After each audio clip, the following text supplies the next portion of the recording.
How would you like to be in a position where your concern isn't how do I get more clients, but how do I avoid burnout handling the number of clients I've got? This was the question from Sara who told me she got 8 clients in a fortnight by following my advice. If you're looking for some more Christmas clients, listen to this practical episode containing some quick tweaks for your marketing. You could probably do most of them in a morning.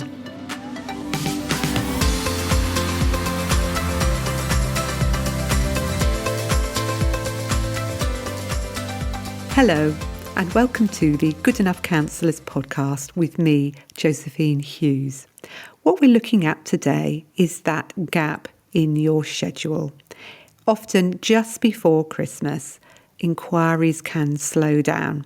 So I thought I'd record an episode before we hit December so that you can do some work to get some more clients in. If you've got gaps in your calendar at the moment, use those gaps to do some tweaks in your marketing. If you normally have, say, a morning where you would see clients, why not use that time to do a quick audit of your marketing? Take some notes from this episode and go through these 3 key areas that I'm going to tell you about today. And hopefully you might be in the same position as Sara, who implemented some of the ideas that I shared with her. So what I'm suggesting you do today is a little marketing audit of 3 key areas. And the first one that I'm going to talk about is your directory profile. Directory profiles are a really great way for clients to find you. If people do a search for counsellors near me or counsellors in a particular location, they'll often hit the first page of Google and they will see adverts for the Counselling Directory or Psychology Today.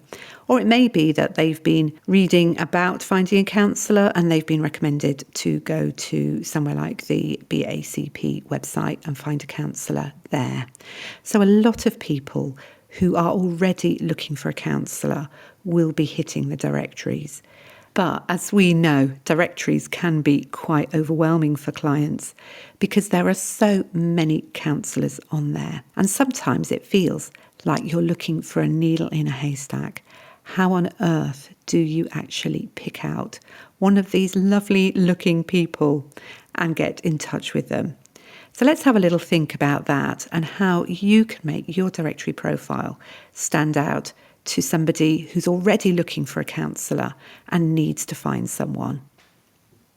I had a conversation with a previous client of mine recently. This is a counsellor who'd worked with me to update her directory profile. And her story was that she'd had an inquiry recently from a client who'd read her online directory profile a couple of months before and gone away and not been ready at that point to book in. But when she came back to the counselling directory, she remembered my client's directory profile and she spent ages looking through pages and pages and pages of counsellors because this particular profile had stood out to her. And when she found this counsellor, she then contacted her straight away. That is the power of a good profile. You make yourself memorable to potential clients so that even if they go away, they can still find you when they come back. And I've definitely had this happen to me. I've had a client who said to me, well, I saw your profile about a year ago, but I wasn't ready then. So a good profile not only can help you get clients now, but it can also help you get clients in the future. But one of the things that can really help you to stand out to clients is your headline.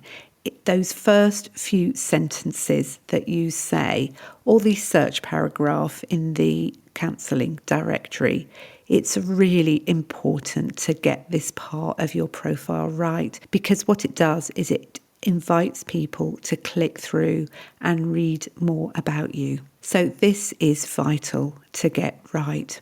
And it means being specific about the sort of people that you help. Recently, I was looking for a counsellor for a child.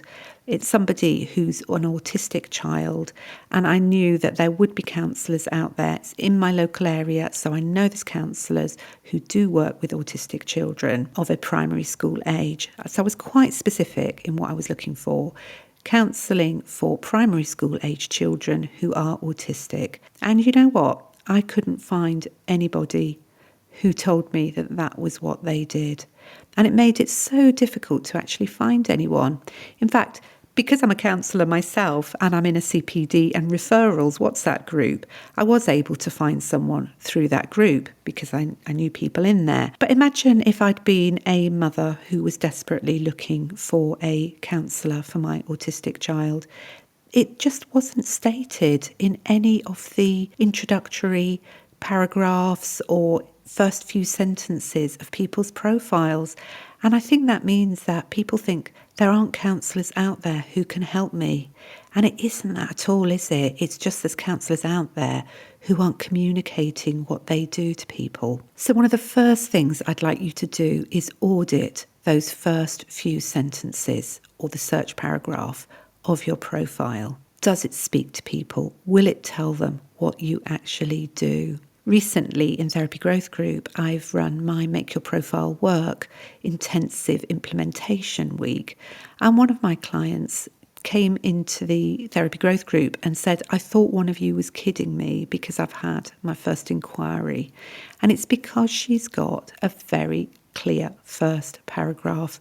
This person that got in touch with her was exactly the type of client that she liked to work with. And then it's such a wonderful thing because it means that the clients can find the counsellors who really suit them and the counsellors get their ideal clients. So please do have a look at your first few sentences and ask yourself, will this speak to the sort of clients that I want to work with? Have I made it clear about the type of work that I'm doing? The next thing I suggest you check about your directory entry is whether or not it's got keywords that might apply to the problems that people are going through at this time. So we're not quite at the festive period yet, but it's coming up quite rapidly. And that means there's going to be people out there who are feeling dreadful about it. So they are going to be dreading those family dynamics.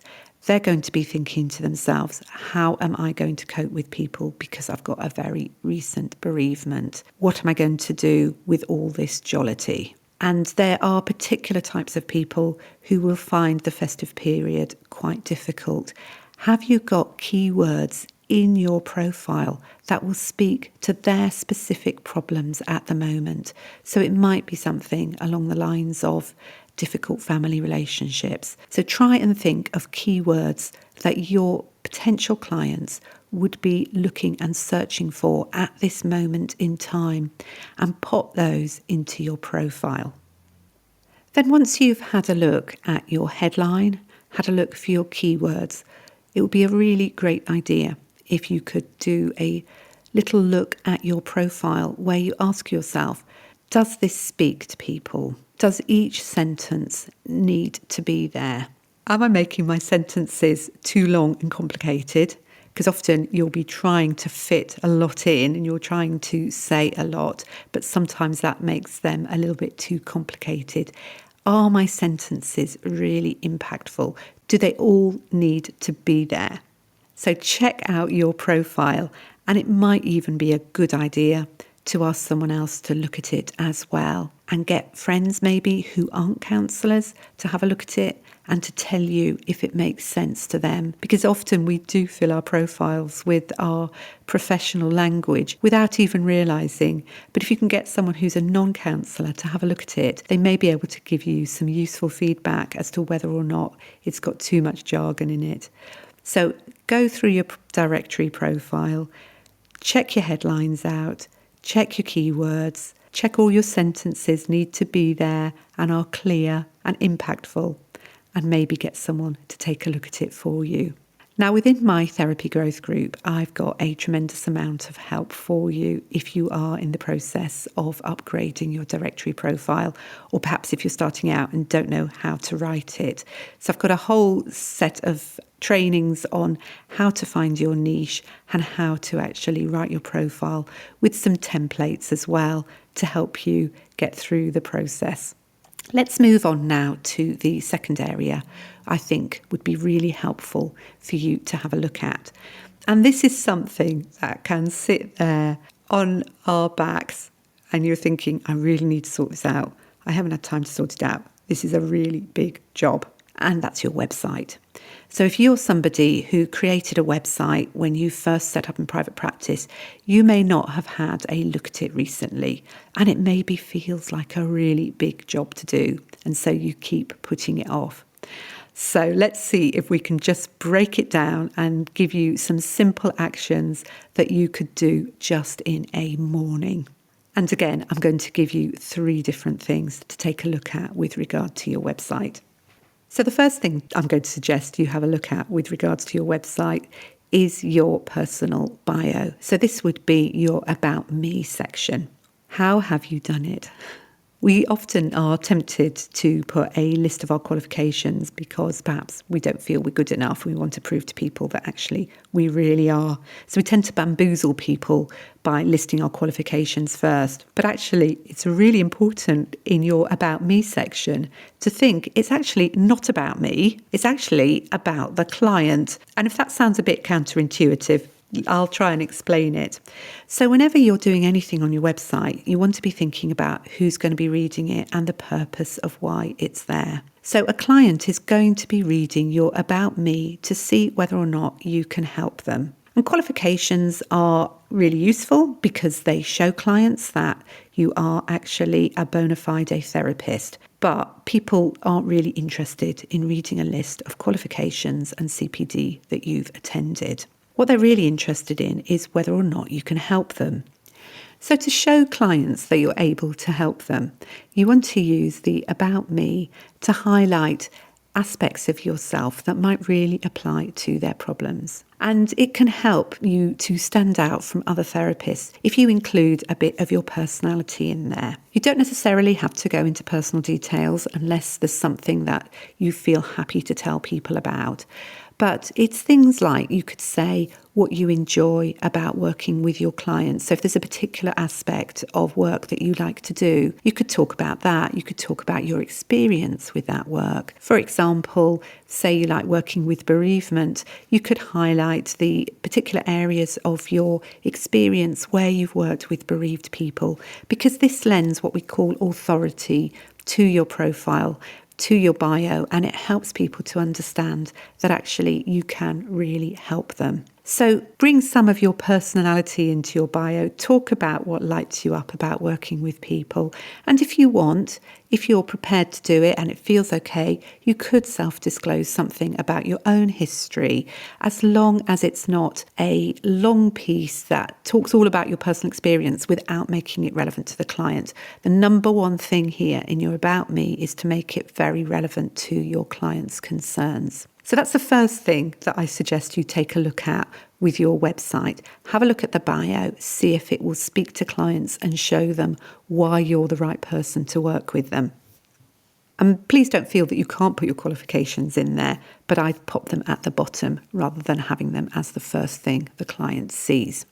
Now, the second thing that I think is really important for you to look at with your website is, are your offerings clear? Is it clear what you actually do? It's easy to make the assumption that everybody knows how counselling works, but people may not be aware of how counselling works or what to expect. And I think it's really important for you to tell clients in a little bit more detail about what they can expect from counselling. And this goes beyond the frequently asked questions such as, how often do I come for counselling? Or how long can I expect to stay? How long is a course of counselling? It's actually much more about what they can expect to get out of counselling, the ways that you might work with them. And I don't mean that you say, I work in an integrative way, and this means that I would use some TA and some inner child work and some internal family systems work.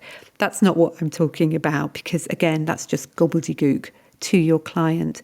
It would be talking about how you would help them process the issues that they're coming with. So you might talk about how you'd help them to explore the issues, what exploring the issues does, how that helps to give them a different perspective. And then crucially, when that's happened, when that process takes place, what they can expect counselling to give them. Because people are expected to invest quite a lot of money in counselling, and people come with a particular problem and they would really love to have that problem solved. So I think it's very important when you're talking about what you do that you show them the clear benefits of how you can help them. And finally, have you got a clear call to action? Do you tell people what to do next? Are there places on your website, for example, buttons that say contact me? If you write something, for example, in your About Me or in your services section that says, please contact me and we'll arrange a free introductory call. Make sure that you actually do include a clear call to action on your website. And again, in Therapy Growth Group, I have got lots of resources to help you with your website. I've got a whole training on how to write your About Me page, for example. I've also got some specialist training on working on your search engine optimization, and also a whole course on learning how to blog, because that helps to bring people to your website as well. Let's move on now to think about the third area that you can audit. And this is if you've got a social media presence. Have you taken a look recently at your social media bios? So this would be where you tell people a little bit more about yourself. So take a look and see if that's up to date. For example, have you got a link to your website in there? You don't necessarily have to link to your website homepage. It might be that you've got a really relevant piece of work there that you would like to link people to. So if you've written a blog recently on coping in the pre-festive period, you could put a link in there. So double check your bio. Check that it's got things like your location. So if you're somebody who sees people face to face, it really is worth having where you work in your location. So this would be not only maybe the address, you don't necessarily have to give that out, but certainly keywords about your location, your town, for example. So you're a counsellor working in, and then name your town, because the bio is searchable. And if people are looking for counsellor working in X town, they may well find you that way. Make sure your bio includes the sorts of issues that you work with as well, so that people who are searching can easily see the sorts of things that you work with. And last but not least, in terms of your bio, make sure that you've got a photo of you available. It really does help to have photos of yourself available on your website and your social media and your directory entry. And if you'd like to know a little bit more about photos, you'll find a lot of photo tips to help you get noticed in episode 22. It's called Directory Profiles, Photo Tips to Get Noticed. So do listen to that if you haven't heard it already, because it will really help you with finding a good photograph of yourself. Now, the second thing you can do with regard to your social media is to think about the sorts of things that people are interested in at the moment. To think about the sorts of problems that your clients will be facing at this time of year. So, as I've said, it could be things like coping with bereavement, or it could be coping if you haven't got children. It could be coping if you have a difficult family relationship. So think about how you could do posts around those sorts of subjects in order to help people and to let them know that these are things that you work with. And if you'd like to get some more ideas for pre-Christmas content, I covered this in episode 38, which is the social media toolkit for introverts. But if you go through to the end of that episode, you'll find some ideas for December social media posts. Now, the third area is one that I think we're not very good at as therapists, and those are sales posts. So this is where we let people know that we've got spaces available and we tell them about what we do. And I know that some people who are very successful on social media do things like do just a simple post saying, I've just had a space become available. So if you'd like to book in, please get in touch before it goes. That can add a real sense of urgency for people. So if they've been following you for a while and they are thinking about getting in touch with you, something like that, which is, I've got a space available, please get in touch, that actually might encourage them to get in touch. But we so rarely actually tell people that we are available for work. So make sure that if you've got spaces, that you are regularly telling people that you've got spaces. And you could set this up as a recurring post, for example, that you post every couple of weeks, just so people know that actually you are available. This is what you do. And you can tell people how much a session would be. You could tell them about how they get in touch with you. So these are posts that let people know that you're available and how to get in touch with you and what to expect. So make sure that you're including these in your social media feed over the next few weeks. In Therapy Growth Group, I give ideas for every day of the month.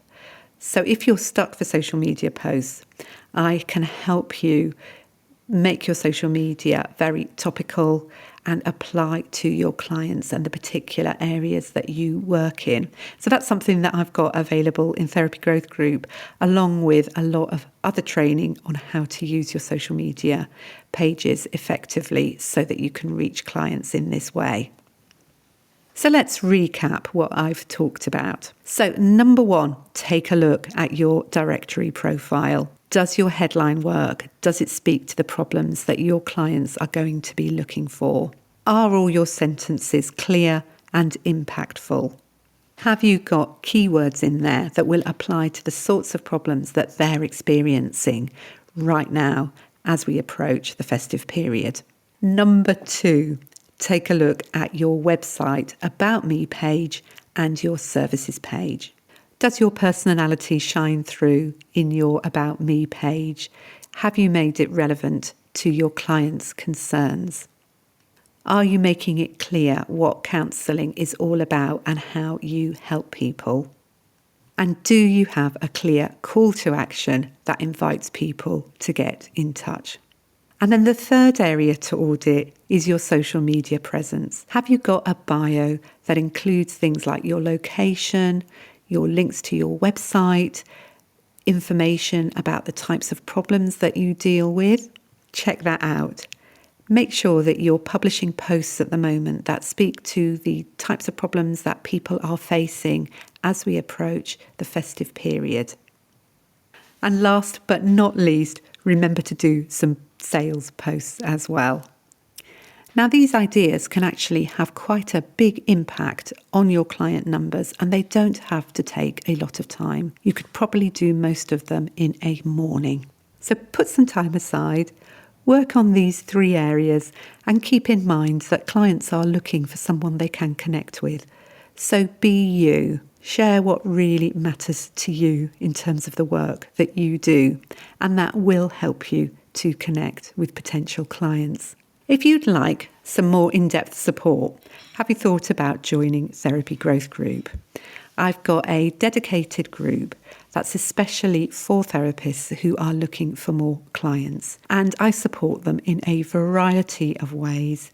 We've got some great information and training resources, and I also do coaching calls with the group so that you're able to bring the problems that you're experiencing at the moment and receive support and ideas not only from me but from other therapists who are also seeking to market themselves, and we share ideas and what's working for each of us, and I do give quite a lot of guidance as well. It's a brilliant group. There's lots of peer support, including peer supervision, and if that's of interest to you, I do have a special Black Friday offer that's coming up. It'll kick off on Friday, the 22nd of November and run through to the 25th. So keep an eye out for that. If you're on my email list, you will receive some information about it.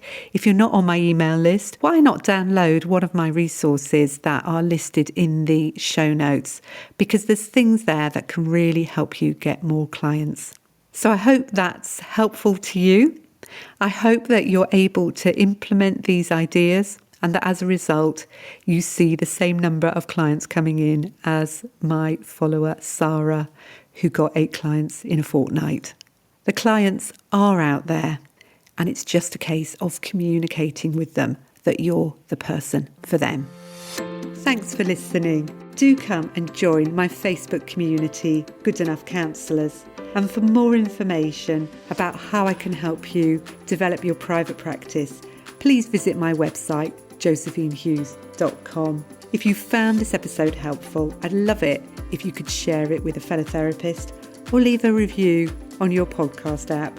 And in closing, I'd love to remind you that every single step you make gets you closer to your dream. I really believe you can do it.